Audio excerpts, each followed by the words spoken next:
Hello, and a very warm welcome back to the Gimme a Whole Year Wrestling Podcast. My name is Ant, and I'm joined by... Oh no! Aunt May! Mary Jane! Mysterio! And Mysterio! Hooray! Yeah, there we go. Ollie. Yeah, so you've been to see Spider-Man? I have been to see Spider-Man a lot later than I should have done. You watched the credit scene? I did. I watched both. I watched both credit scenes. The second one. The middle one's great. Yeah, middle one was really good. It's cool. Yeah, I definitely recommend going to see it. Gets solid 4 out of 7 for me, which, as you know, is good. How many Gimme a Whole Year stars? How many GAHY stars? You know what? Like 5. It was great, wasn't it? 5 was really good, yeah. Cool, thank you so much for joining us. Today we are looking at NXT UK episode number 51. And not Spider-Man. And not Spider-Man, even though we may have alluded to that at the start. First of all, we're going to go through a couple of your comments. We've got the video out quite late, so some of you guys probably haven't seen it, which is fair enough. We're trying to get this one out as early as possible for you. Last week we had a bit of a celebration, didn't we? We did, man. So at least go check out the set that we had, and the banners that we had. No expense spared, I must say. Wow, absolutely. I thought our production values were doubled, if not tripled. Nearly what culture level, man? I know. Nearly. I know. Manfred on the last episode says, great show, guys. Happy 50th. Loving your enthusiasm. Thanks you so much. And thank you to everyone who's supported us through this. Everyone that's written a comment in the past. Everyone that is writing a comment in the future. You guys rock. Thank you. Take Over Cardiff would be a good time for Eddie Dennis to come back. Yeah. Yes, it would. It would be a very good time. That's what a very good point. Who would you interfere with?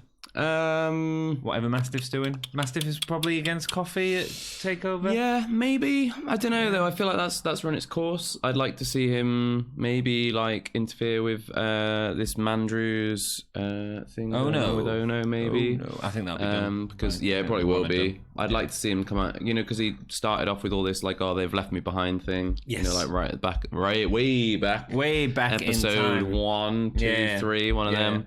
It would be nice for him to go back to that and to see what he's bring back a real Eddie Dennis, the daddy long legs of NXT UK. Absolutely. Manfred also joined us on the live stream watching as we premiered the episode, and one of the great things that he was talking about was Chris Adams. Yes. Chris Adams, who Cassius Ohno had referred to as the originator of the super kick, as opposed to Mark Andrews, who thinks that it's Shawn Michaels. Yeah. And he told us that he was Stone Cold trainer, and I completely forgot that. I did not know that in the first place. Apparently, Manfred says there's a documentary about him called Gentleman's Choice. So if you want to watch more about Chris Adams, the Stone Cold was incredible, man. Yeah. Such a good wrestler as well before he broke his neck. Check out Gentleman's Choice. There we go. So thank you so much for Manfred, our oracle. Yeah. We should do how Countdown has Dictionary Corner. Yes. We should get Wrestling History Corner with Manfred. Yeah. It probably happens every episode, to be perfectly honest. It does. We just need to give him an actual little What, you want to get him on camera? Yeah. Does it involve editing? Yeah. It's not happening. No. NXT UK 51, July the 10th, 2019 at the Download Festival. Yep. Donington Park. Yep. Starts off with a recap from last week, the tag team titles, and then Imperium coming out and destroying Tyler Bate, leaving Trent Seven crying for his friend. Really enjoyed the end of the package, so we saw what happened afterwards. Sorry. You can probably hear that really loud lorry going by, but it is roasting in here. So we need very hot in the UK at the moment. So really nice. At the end of the package, they show photos of what happened after in the sort of aftermath, and we see sort of Trent Seven get with bolt cutters and then carrying out Tyler Bate, carrying him out like a newborn babe. It was great. Perfect, though. A great way to do it as well. A unique way to do it instead of just giving us a little bit extra. I like that we've got, this is established now, that we do these recaps at the beginning of the episode. And recaps or build. Yeah. And it's nice because we we get to see we get reminded of what the big storylines going on are. Yeah. And they package everything into a nice little, with a nice little bow. I think they had to at the start of this episode as well, because there was nothing happening on this episode to actually do a That's true. About, so. It's interesting that the best segment on this episode was the last segment from the last episode. The recap of the last segment from the last episode was the best segment on this one. I don't think that's go true, check out number 50 and check out our opinions on that, because we enjoyed it and we went into that great match in great detail. Do you see the UK champ in the front row?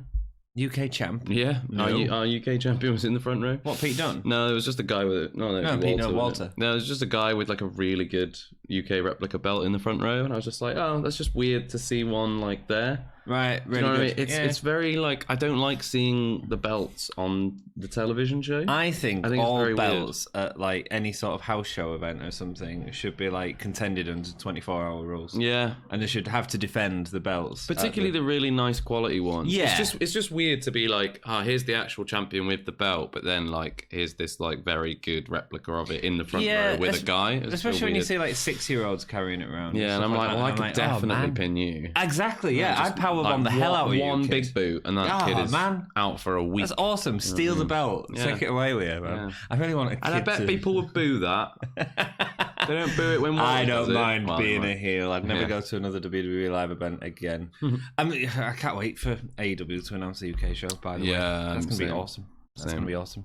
Ilya Dragunov versus Ashton Smith is the first match. Ilya Dragunov gets a little bit of a backstage entrance and then walk on. Yeah. He's crazily beating the floor. More charismatic. A little bit of a gimmick infringement from Randy Orton, I thought. Yeah, a little bit. Doing the ground slaps. Yeah. I hear voices in my head. But he's coming across a lot more charismatic. I'll say that much. I thought that. Yeah. And then speaking of someone that's charismatic, the overly normally charismatic Ashton Smith didn't seem to have. Well, he didn't seem to have any energy. It feels like he went out. I think he's been told to stop the whoops, right? Yeah. And I think he went out, and there was one person doing the whoop. Whoop! That would have been me, man. That would have been me. Don't look down. I would have been going whoop, whoop. And then he was like, oh yeah, people still remember it. Yeah, and so he started really half bothering, like half bumming. Yeah, like, man. Yeah. Whereas normally it was like Mark Andrews all yeah, right? I mean, the sooner the whoops are gone, the better. And too right, man. Learn a lesson. Like if they told you to stop, there's a reason for that. Yeah, especially with Imperium on, man. It's just not gonna be good. Yeah. Smith, he looked like a contender to Dragunov, I'd say. Dragunov slips out of his arm, an arm hold to deliver a chop. Oh no, let me go from the beginning. Smith, not the second contender, knocking him down with a shoulder barge before Dragunov puts him down with a crossbody. Quickly back onto the feet again, Dragunov slips out of an arm hold to deliver a chop. Felt a little bit clunky though. Dragunov did this a couple of times. One's coming later on. I'll mention it more when we go later on. That was followed by a standing senton. After a long leg lock, Dragunov delivers a handlock suplex, which looked really strong to sort of deadlift Ashton Smith. His knee strikes felt really sharp. I'd really love to see him against someone like Aleister Black or Shinsuke Nakamura. I think they could have a really great match together. Strong style. Do you know what's really interesting was I was thinking that with his like very over-the-top flamboyant style, he's like a Russian Shinsuke. It'd be great to see them as a tag team, man. That thought went through my head. Yeah, that'd be fun to watch. That'd be good. It'd be like just like how we had Team Hell No and they were like sort of outdoing each other in a way. It was like a friendly competitive element to it. I feel like a competitive element to who could be more balmy. Yeah, absolutely. And because they're both like aliens of the WWE. You know, Brock Lesnar's like the Beast; they're the aliens, and I think that's quite interesting. I'd love to see him as a tag team or something like that. Really cool. Smith hits a fisherman suplex, but Dragunov kicks out before one even hits, really underselling Smith there. Yeah. Then we get the Constantine special. It's a bit of an unnecessary 619 type thing on the ropes before the clothesline. Again, like the first move I mentioned, it feels really stunted and doesn't flow. It felt very like, and this is where I do this. Yeah. And the commentary made such a big deal of it. I was like, well, he's just sort of done like a little wiggly thing through the rope. I mean, I'm sure it must be very difficult to actually do with that, but I don't know. It's just, I wasn't super into it. But it has no effect because it's not hitting anything, and then he just hits a clothesline. Yeah, it just feels pointless. It feels like a waste of time. If you got it really smooth, then it'd work. A bit like Dean Ambrose with that thing that he does on the back of the rebound. That only works sometimes. Yeah, exactly. Yeah, there's one instance of it working really well that I can think of off the top of my head, which is the triple threat, the Shield triple threat that they did. One. Yep. Yeah, because where they like hit each other and like.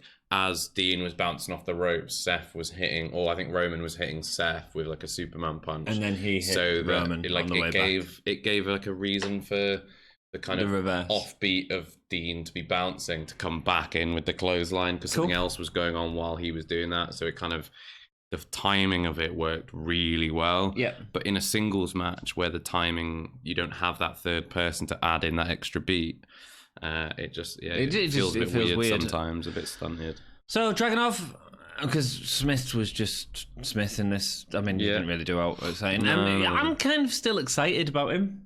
I still don't really get the finish. I still don't get that torpedo thing. It was much better last time against Connors. Yeah, but we've out of the 3 that I've seen, one of them has been all right, and that's not good. It's not good at all. No, I thought it was a little bit of a not a great poor opener, but I'm still interested in the Ilya Dragunov character. Which I liked him, Dwayne Johnsoning him when he gave him the right at the beginning. He gave him like the Dwayne Johnson. Yeah, it's because he's got a tattoo like The Rock.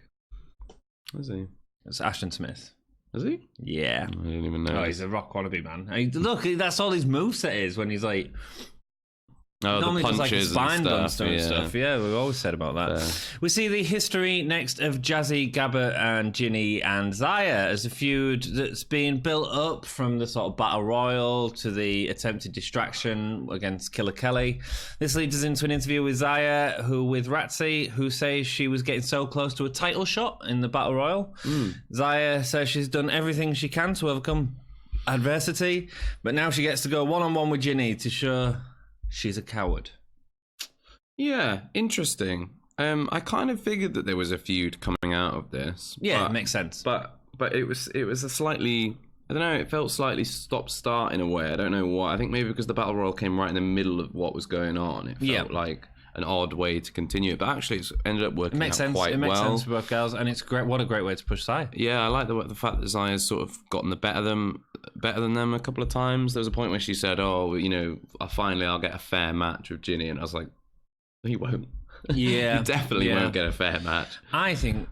I wonder, if Tony Storm, there's 2 outcomes to this. Tony Storm and Cardiff. Sorry to keep talking about it, but we're approaching it at some point. Yeah, it's either going to be Tony Storm versus Ginny with some sort of Gabbert outside or something like that, or it's going to be a triple threat with Rhea Ripley, Niven, and Tony Storm. Yeah, I think the Ginny one makes most sense because I see Tony Storm taking like a stance against all the bullies. Yeah, and I think this is part of the bullying. That'd be fine. Happening with Kaylee Ray, after the match, Yeah, I think for me, I think I got to a point where I think there's maybe it's just because I like what they're doing with Zaya Brookside at the moment, and I like the idea of not always having to be just the biggest person on the roster being the most dominant. Well, maybe not the most dominant, but the most successful. Tony wasn't dominant tonight. Yeah, well, yeah. I mean, I wrote down I hope that we get a Zaya beats the odds storyline, and I actually hope that she comes out better. Comes out of this Ginny feud on the winning side. I hope she don't, but the only reason for that is because I think Ginny could be great.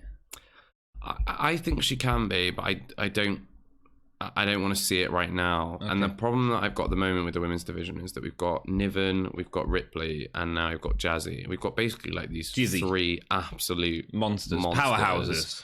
And we've almost now got more credible monsters than we've got anyone else. I think we need to build up another babyface star because who else have we got? Yeah. I mean, you get rid of Tony Storm. What have you got? Yeah, honestly, because heel wise, we've got Kaylee Ray, we've got Nina Samuels, we've got Ginny, we've got Rhea Ripley, we've got everyone to fight Tony Storm. Yeah, basically everyone. The only person we've got that's kind of not a heel at the moment is Niven. Niven as the and then but she could very easily. Sort of but Isla Dawn's not credible anymore. She's not at all, no. She's not doing anything. She was never credible.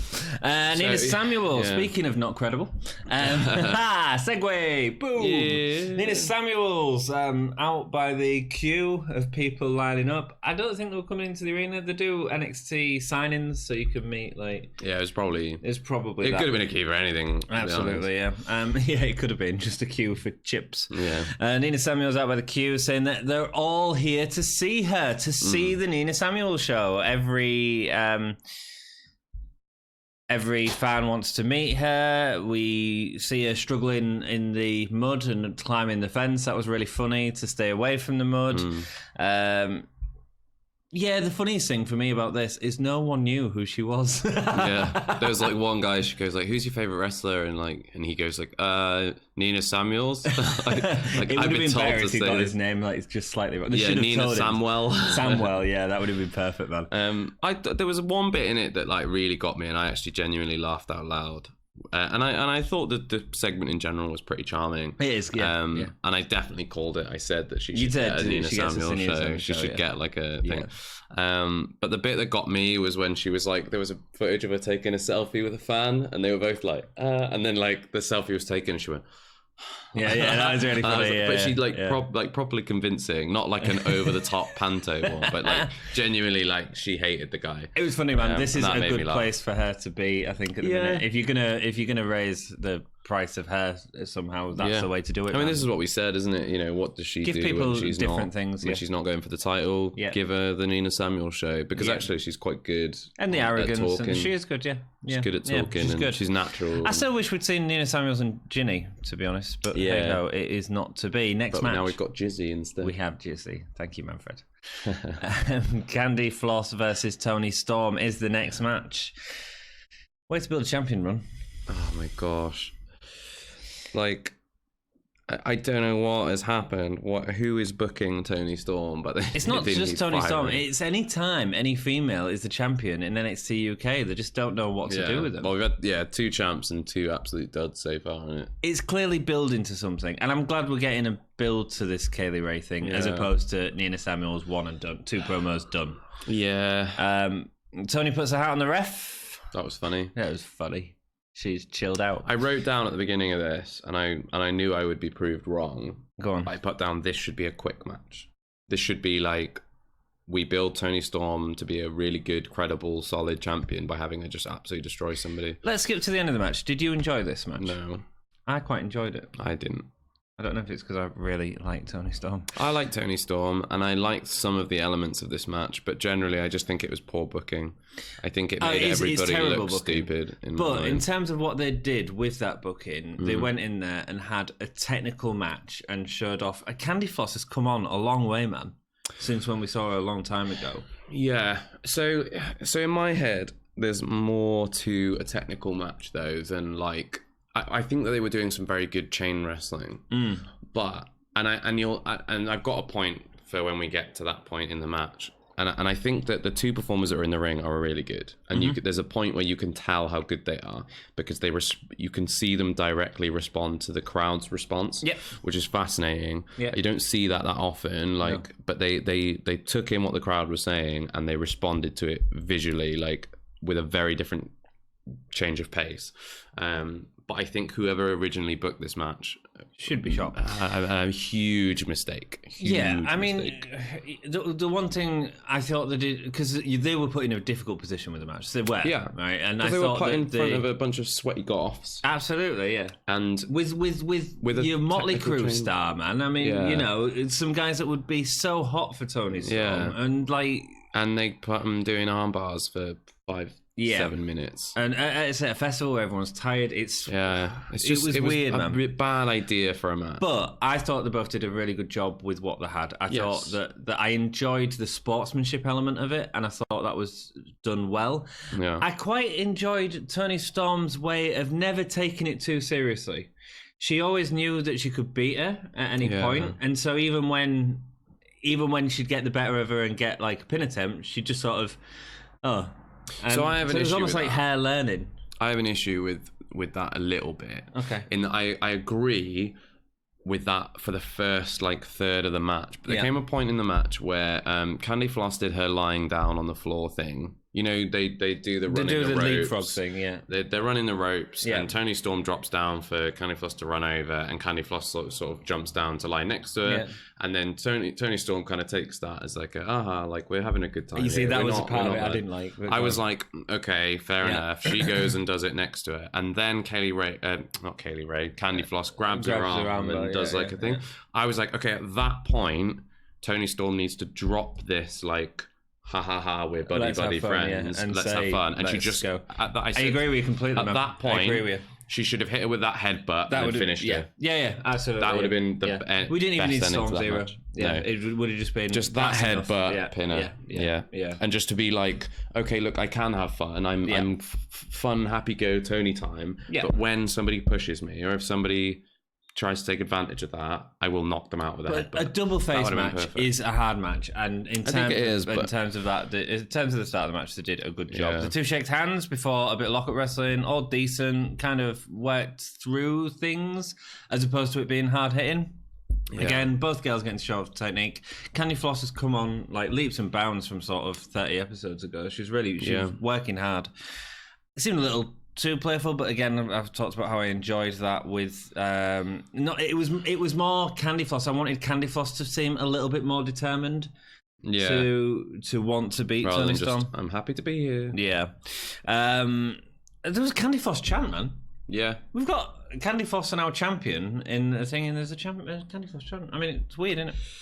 Yeah. Sweaty goths. Well, funny. I don't think Toni Storm's been sold particularly well to that crowd. No, she hasn't, no.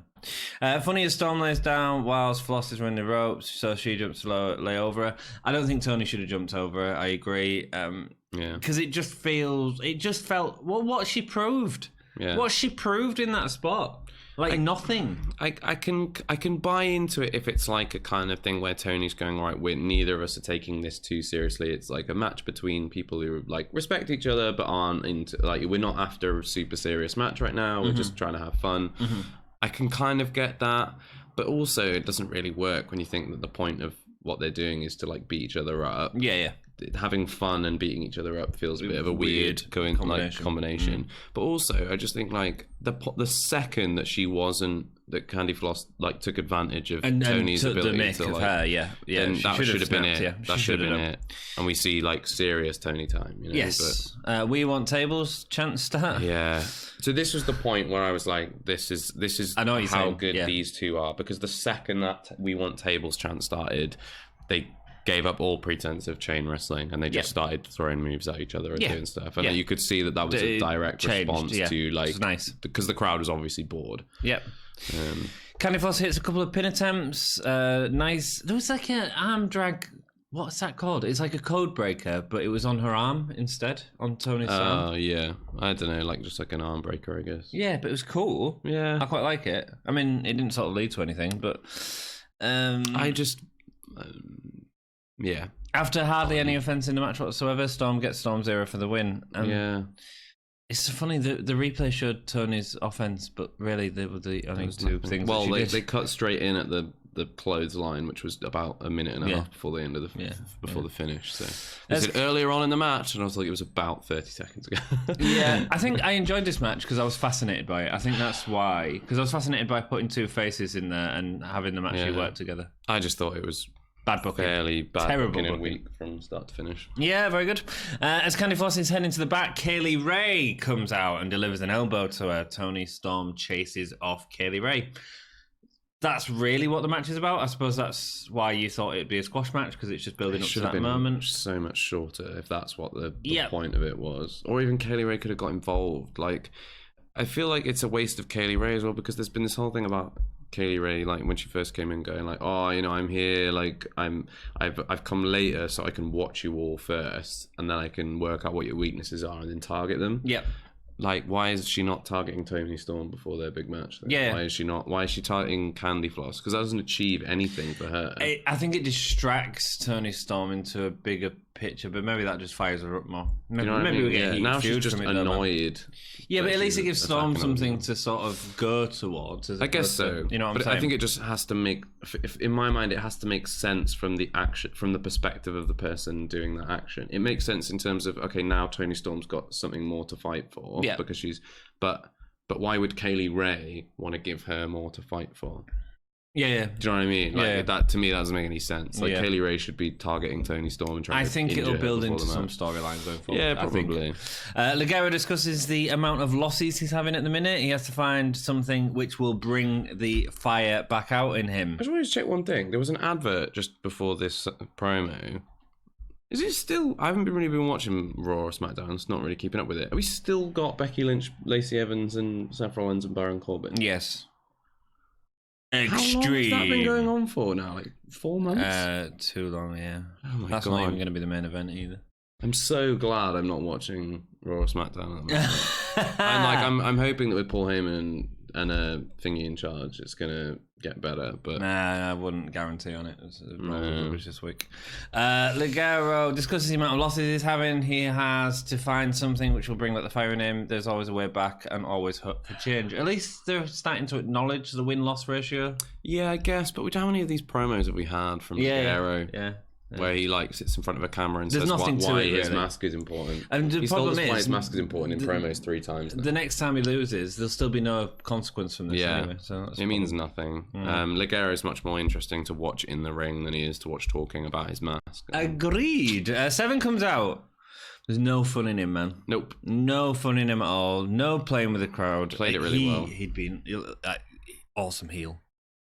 He will be such a good heel. I was watching it and I was like, I can see with the sort of fire that he had, I could see heel in him, and I was like, that's cool, man. You either die a hero or live long enough to see yourself become the villain. Absolutely. That's the Trent Seven story. It's gonna happen. It's gonna I'm happen. telling you. I agree. Tyler Bate's gonna beat Walter, and Trent Seven's gonna turn on him. I don't know if he's gonna beat him or not. They better do that because it's the best idea. But I just think we're getting Walter and Tyler Bate at Cardiff. I think that's what all this is building to. I hope so.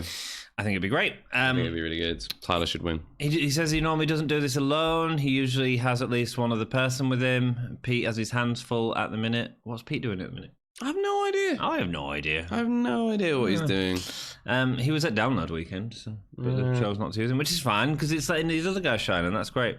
Yeah. And so Pete has his hands full. Tyler's now injured, but he's here, and he has been here from the start. This was built on British strong style. We built this city. We built this city on Pete, Tyler, and Trent. Okay. I think we was both rubbish. Imperium say the mat is sacred, but Seven says, this is our mat. Our mat. Chance. Yeah, I mean, that was the crowd going, yeah, okay, we'll just go with it. Yeah. Because they can. But he'll be cutting the head off the snake, going straight for Walter. Yeah. This will be for Pete and Tyler. He doesn't care about the title. He should care about the title. One problem with that. This is for us. You know, I'm okay with that. I'm all right with it not giving a toss about the title. I'm fine with that. Your whole storyline booking of Tyler Bate then winning the title and then Trent Seven going against him makes no sense because Trent Seven's not interested in the title. All he's interested in is beating Walter. That is true, but I think that the fact that he couldn't beat Walter would be enough for him to turn on Tyler. He wouldn't even necessarily have to win the title necessarily, but I think it could be enough to be like, I couldn't beat him, but Tyler could. What does that mean about me? And then he has to win the title from Tyler to prove that he's to himself that he's better than Tyler. It can become about the title, I think. What I would have done is I would have had Seven go for a contender match against one of Imperium, say Aikner. Win it. Great match, win it, and then get the match. And that's the way that he fights his way to Walter. He doesn't just call it out. He could also say, I'm going to take the title away from you the way you took Tyler away from me. Perfect, man. So I just don't see why they've made a point of it not being for the title. Yeah, that's fair. Yeah, but he was so good. He was great. So good. It's so really, charismatic. really nice. I think they could have done more with it. I think there's more. I think like there was a deeper richness that could have come. Because considering how good that last segment was last week, I think that there was just a little bit more that could have been pulled out of this, just to see a bit more emotion from Trent Seven and just to be really like hammer home. Like even if we just like got images on the thing that he had to look at of like Tyler's like welts or something, or like him in hospital or something, and just have him kind of really like drink that in before he delivered that. Look at what you did to Tyler, and now this is what I'm going to do to you, kind of thing. I'm just imagining him all like casted up, like really comedy, like all his arms and legs. All you can see is a little mustache. Yeah, do you know what I mean? That would have been really cool though, and I think that would have given him like a nice little something to play. As someone who has a bit of experience with acting, I always feel like you get a better resonance, you get a better like you can call up more response if you have a stimulus. Yeah, from a stimulus. There you go. better response from a stimulus. And With I think a little stimulus experience in acting. Could I get like a little bit of like tears coming up from Trent's eyes? Yeah, it would have been nice. Yeah. But it was great to see what he can do when he's serious, because we always see him joking about and that. But when he was getting fired up, I was getting really like, yeah, go on, Trent. Yeah, man. Go on, Trent. Yeah. No, it's good. Yeah. Next up, we have Mark Andrews. Says he's been watching wrestling since a kid, and he has lots of heroes. And it's sad to see that one of his heroes is says that he doesn't belong here anymore. Nice reference. A clever reference with Chris Hero. Chris Hero, yeah. Very good. But he was shown. We didn't need Manfred for that one. He didn't need man. Manfred was all on top of it, man. He'd have been there like, hey guys, Manfred's probably writing this. Ono and Andrews main event next week. Wow, that's a main event. They're really dragging this out now. So I think they've put in a load of stuff in the last 2 episodes, and I think they've gone, we've got to make this footage last till the end of August. There was a lot of there's been a lot of these weird little segments of people back in like walking around in the mud and stuff, isn't there? Like the hunt out the back of the. Yeah. Just like so the Mastiff and Hunt match versus Gallus, I saw a little bit of that when I was at Download, and that was filmed on the Sunday, the last day. Okay. So I don't know how they're going to stretch this out, to be honest. They've got like, what? How many more episodes? About 6, I think. 5. We can't have 5 or 6 more. Yeah, man. Yeah. I don't know how. Oh, there's no way. We've got to start having ones. That's why they're doing like 3. Download. They have not had a taping. I'm pretty sure they haven't. No, they did. They had one in... Where did they have it? I'm sure they've had one. Or they're having one very shortly. It'd be great to hear if they've had one. Let us know in the comments and we'll pick it up. I'm sure they've had one. No, they've been to Coventry. No, where is it? Oh, is it Bristol? I can't remember. I'm sure, because I looked at getting tickets for it, but it's more expensive than Takeover. Seriously? Yeah, more expensive. You can get Takeover tickets for 20 quid. Really? Yeah. That's cause, terrible seats. No one can get a hotel. Yeah. Cool. Speaking of terrible seats, let's move on to the main event. Wild Boar Primate and Mastiff versus Gallus. Nice. Let's just blitz through this. Nice to see Gallus fighting together again. Don't feel as good a team without Joe Coffey, that's for sure. They feel like they're reunited. All 6 men still get out at the beginning. Pitbull Terriers. Yeah. Clear them out. Yeah. Primate hoists Wild Boar into a large senton onto Matt Coffey. That was nice. I don't know if I've ever seen a ref start a match with all 6 guys in the ring before. I've seen them brawl and then like get split up and then he starts the match. I've never seen him actually, or not that I can think Shouldn't of. have done that. It seemed a weird decision to make. To start the match with all 6 guys in the ring, but I mean, whatever. Mark Coffey, who was in this match a lot, man. He wasn't he? He wasn't. He didn't do a lot. Tags. A lot of crazy tags. Yes, he puts Primate down with a clothesline for Wolfgang to punish Primate. Joe comes in, continues the onslaught. Lots of clotheslines, lots of elbows, lots of arm bars. When Mark gets in, Primate gets the it's a hot tag, but it wasn't built up as a hot tag onto Wild Boar, who rolls on the floor to trip up Mark. It was weird. It was weird, but he sort of makes it work. And can you imagine Sasha Banks doing that? It'd look awful. Yeah. You know what I mean? It works because he's a stumpy little man. Yeah, and he like rolls very well, and he rolls quickly. He's a bit like Sonic. Talented kid. Before the back senton, it's unique. Matt Coffey delivers a clothesline. We get quick tags from Gallus, turnbuckle rams, punches, arm bars. And a weird choke slam. Yeah, man, I'm coming up to that. Spine buster from Joe Coffey changes it up a bit. We get a bear hug.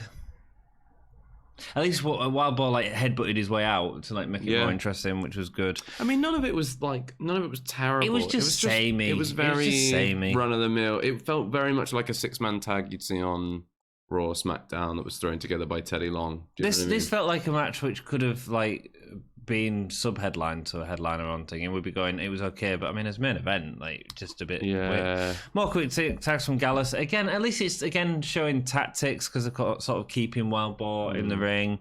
Joe Coffey pops up Wild Boar for a power slam. That was pretty good. Yeah, that was really amazing. Nice. That was really good. This is my kingdom. Well, Joe Coffey's a star, man. He is really good at times. Actually, build up a decent hot tag opportunity as Wild Boar's getting destroyed. Eventually, a side suplex is delivered to Matt Coffey where the tag on Mastiff is made. Have I missed the clothesline completely? I think I have. Yeah, Matt Coffey did a chokeslam. Yeah, and then immediately tagged following it, which was weird. Yeah. Because it was like this pretty good chokeslam. It was a pretty decent chokeslam. There was a good height to it. He absolutely slammed Wild Boar. Wild Boar was selling like Wild Boar sold for he was it, really and good, then he immediately made the tag, and then I think Wolfgang came in and just tried for a pin straight away. But he tried for a pin straight away. I was like, why bother tagging out if you're just going to you were just giving him an extra second or two to recover. It was just a weird choice. There was a few times where Mark Coffey like made tags, and I was like, why are you tagging now? Yeah, makes no sense. So they actually build up to the decent tag opportunity, and Mastiff gets him after the side suplex to Did you notice the tag was upside down? The what, sorry? The tag was upside down. What tag? The hot tag to Mastiff. Mastiff had his hand out like that, so Wild Boar up tagged him, which is it's just a weird way to that's tag. Interesting, because you know about the tag thing. Yeah, but you know what that means. That's don't tag me, and that's tag me. Yeah, interesting. How weird. Yeah. Actually, I noticed another spot. I'll go into it when we get to it. Mastiff absolutely cleans house, targeting Mark with a crossbody and awesome German. Joe gets in against Mastiff, but Mastiff just throws Joe around as all of Gallus get in against Mastiff. He was clearing house here, making him look really strong. He puts Mark on his shoulders and delivers a Finley roll straight onto a prone Wolfgang. That was really cool. Yeah, but Wolfgang had to shimmy his way back in because he went the wrong. He started getting out of the ring. He started getting out of the ring and then realized what the spot was and then shimmied back into the ring. There was loads of that then, right? Yeah. I noticed that because you saw him kind of go like that back into shot. The snake. I was like, he was like one hand just sort of like getting himself back in position so he could be like, oh no, because I thought, this is what he's going to Finley roll onto him. Yeah. But I was like, Wolfgang's rolled away. He's gone towards the edge of the ring, and I was like, oh no, there he is. He's back. He's come back in again. Wow, there we go. Man. He's remembered. He's remembered the spot. Mastiff gets Mac into the corner with a German, knocks Joe into him with a headbutt, and goes to cannonball both men. Before he hits it, though, Joe slides out. I was like, cool, clever, good tactics. This is going to lead to Joe getting the win. It didn't. It ended up just... The Hunt getting stereo suicide dives. Yeah. Which felt, again, like Judd being sneaky to get out of the ring just to get a suicide dive. Yeah. Really weird. And it was like and it was really 30 slow, seconds later. And it would, you know what I mean? If it was like he slid out into a suicide dive, that'd be really good. By both men. That'd be great. But it just took too long. And then Coffey gets thrown back into the ring. Mastiff delivers the standing senton because he can. Primate and Wild Boar go to the top rope. Wild Boar knocks Mastiff into Wild Boar, so that leaves Primate on the rope, who then delivers the headbutt. Yeah. I think Primate was supposed to be like distracted by Mark Coffey or something. I don't think he was supposed to get the headbutt then. Yeah, because he delivers the headbutt. He was like looking around, like, and then goes to make the pin, but gets told he's not the legal man. Yeah, which is confusing because you'd think that Primate would know who the legal man was, unless they're trying to chalking it up to Animal Crazy. But I don't know. Yeah, if it was a weird finish. Coffey hits all the bells for the Wells. Matt Coffey It's a great smells. lariat. It's a great lariat. It looks absolutely horrendous. Onto Wild Boar for the win. There's another someone. I think it was Gabriel Kidd, like, does a similar lariat, and there's a guy called Simon Miller who's the YouTuber who's also who also does a thing. He got like brutally injured by a lariat like that, right? Because Gabriel Kidd hit him with one, it like separated his shoulder or something. I was like, wow. So I always get a bit like, whenever anybody does like a high impact lariat like that, and it's beast though. It looks really good. Cool. And that's it, really. That's it.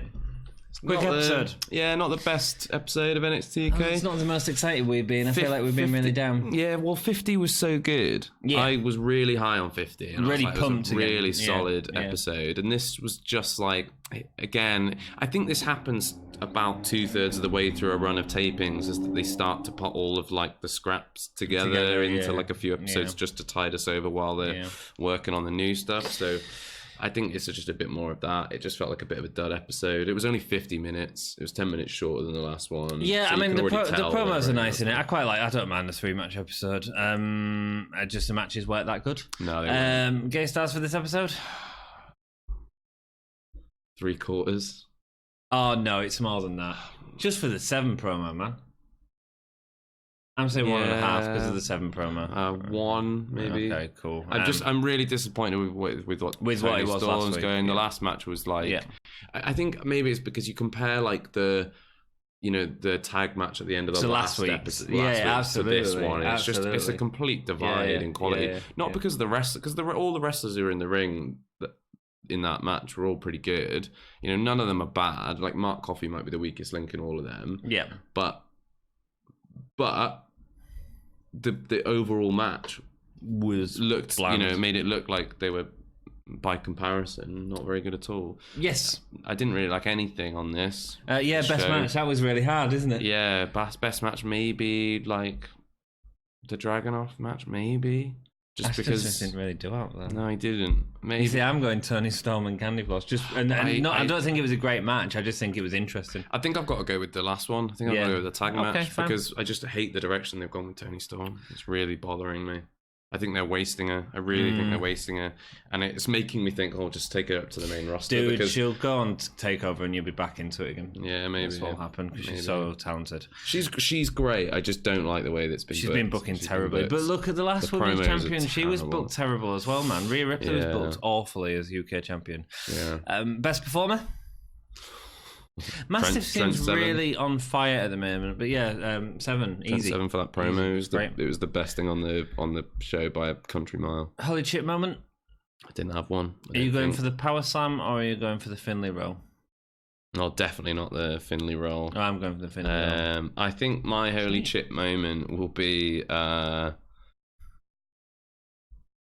My holy chip moment is Aiden English and Vic Joseph talking on commentary at the beginning of during the entrances for the tag match when they were talking about how they I think it was either Vic Joseph or Aiden English was talking about how they had tried to have an interview with the Hunt and they'd said like how do you prepare for a match, and they said we just roll around in the mud, and I was like, well, they've officially become a comedy team now.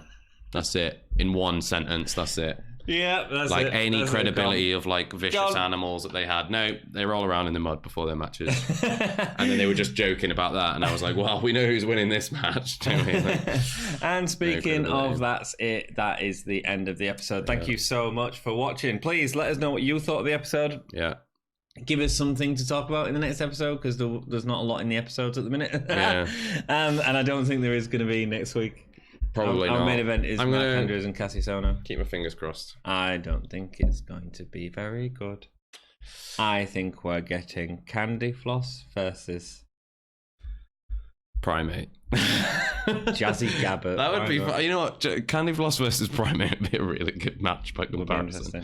Let us know what you think of the show, and it'd be great to hear all of your stuff down below. Yes. Please, if you are enjoying the podcast, give us a thumbs up. It really helps us out. Hit that like button, subscribe, and hit the ring bell. Ding, ding, ding. And you'll be. I think you're allowed to like specify exactly what it is now. Oh right. So if you want to just watch this playlist, you can. Yeah. It's your choice, dudes.